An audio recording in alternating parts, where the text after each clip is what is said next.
राम और सीता का स्वयंवर एक महत्वपूर्ण और रोचक कथा है, जो वाल्मीकि रामायण के बालकांड में विस्तृत रूप से वर्णित है। यह कहानी भगवान राम और देवी सीता के मिलन की कहानी है और भारतीय संस्कृति में इसका विशेष महत्व है।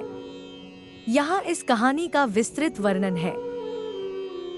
कहानी की शुरुआत अयोध्या के राजा दशरथ के 4 पुत्र थे, राम, लक्ष्मण, भरत और शत्रुघ्न। राम सबसे बड़े और अत्यंत गुणी, वीर और धर्मनिष्ठ थे।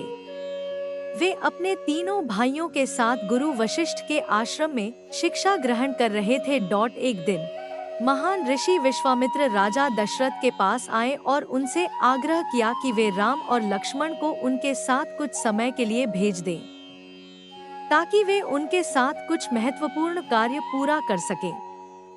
दशरथ ने अनिच्छा के बावजूद विश्वामित्र के आग्रह पर सहमति दी और राम और लक्ष्मण को उनके साथ भेजा। ताड़का और अन्य राक्षसों का वध। विश्वामित्र राम और लक्ष्मण को अपने साथ ले जाकर ताड़का वन में पहुँचे, जहाँ एक राक्षसी ताड़का रहती थी। राम ने अपनी वीरता और धनुर्विद्या का प्रदर्शन करते हुए ताड़का का वध किया। इसके बाद उन्होंने मारीच और सुबाहु नामक राक्षसों का भी वध किया, जो विश्वामित्र के यज्ञ को भंग करने का प्रयास कर रहे थे। मिथिला की यात्रा। विश्वामित्र राम और लक्ष्मण को लेकर मिथिला नगरी की ओर बढ़े, जहां राजा जनक ने अपनी पुत्री सीता के स्वयंवर का आयोजन किया था। सीता अत्यंत सुंदर और गुणवान थी और उनका स्वयंवर बड़ी धूमधाम से आयोजित किया गया था। शिवधनुष की परीक्षा। राजा जनक ने स्वयंवर की शर्त रखी थी कि जो भी शिवजी के धनुष को उठाकर उसे तोड़ेगा, वही सीता से विवाह करेगा। यह धनुष अत्यंत भारी और दिव्य था, जिसे कोई भी साधारण व्यक्ति उठा नहीं सकता था। स्वयंवर में अनेक राजा और राजकुमार आए, लेकिन कोई भी धनुष को उठा नहीं सका। राम का धनुष उठाना। जब कोई भी राजा धनुष को उठा नहीं सका, तो राजा जनक ने निराशा प्रकट करते हुए कहा कि क्या इस पृथ्वी पर कोई ऐसा वीर नहीं है जो इस धनुष को उठा सके। तब गुरु विश्वामित्र ने राम से कहा कि वे आगे बढ़ें और धनुष को उठाएं।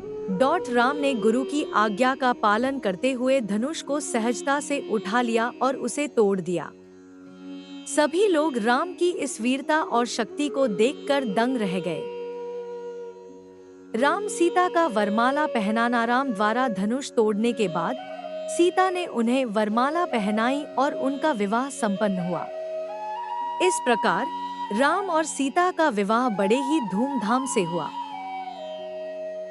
अयोध्या लौटना। विवाह के बाद राम, सीता, लक्ष्मण और विश्वामित्र अयोध्या लौट आए। राजा दशरथ और उनकी रानियों ने सीता का स्वागत किया और सभी ने मिलकर इस शुभ अवसर को मनाया।